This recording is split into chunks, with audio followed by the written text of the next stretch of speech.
જય વસાવડા.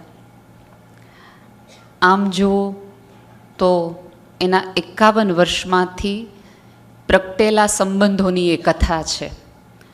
એટલે એમાં 850 થી 900 લેખો નથી, પણ ગુજરાતની બહારના અલગ અલગ હૃદયમાંથી પ્રગટેલા 850-900 પ્રકારના જયભાઈ છે. ભારત અને વિશ્વ આખાના અપાર શબ્દો, અઢળક વિચારો એ ખુલ્લા મને વહેંચે છે. તેનો શબ્દ અને વિચાર ક્યારેક આગિયો બને તો ક્યારેક અંગારો બને છે. તે દીવો અને મશાલ પણ છે. તેની પાસે શાસ્ત્ર અને શસ્ત્ર બંને પ્રકારના છે. તે બેહદ, બેહિસાબ અને બેનકાબ જીવે છે, એટલે બધાને એ બહુ ગમે છે.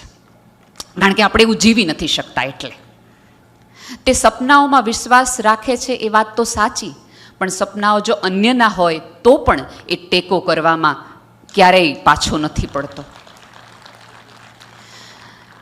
જય વસાવડાના વિચાર સાથે તમે અસહમત હો, તમે એની સાથે 1 વર્ષ ફોનમાં વાત ન કરી હોય, તમે એને ગમતા નથી, એ તમને ગમતા નથી, એ વાત એના સુધી પહોંચી ગઈ હોય, તેમ છતાં પણ જો તમે મુશ્કેલીમાં હો તો તમને પહેલો કે બીજો ફોન આવે એ ફોન નંબર જય વસાવડાનો જ હોય.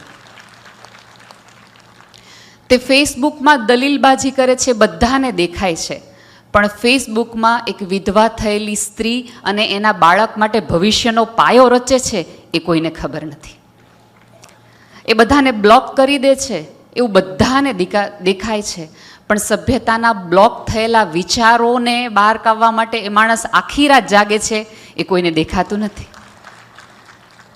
એટલે આ પુસ્તકમાં આમ જુઓ તો પૂજ્ય બાપુથી લઈ મોદી સાહેબ સુધીની લોકોએ લખ્યું છે. એના નાનપણનો મિત્ર પણ છે અને ફેસબુકનો કોઈ ફેન પણ છે. તેના ઘરે કામ કરતા બેન પણ છે અને જયના હૃદયમાં રખતા લોકો પણ છે. આ દરેક વ્યક્તિઓએ પોતાના જયને અહીં લાવ્યા છે.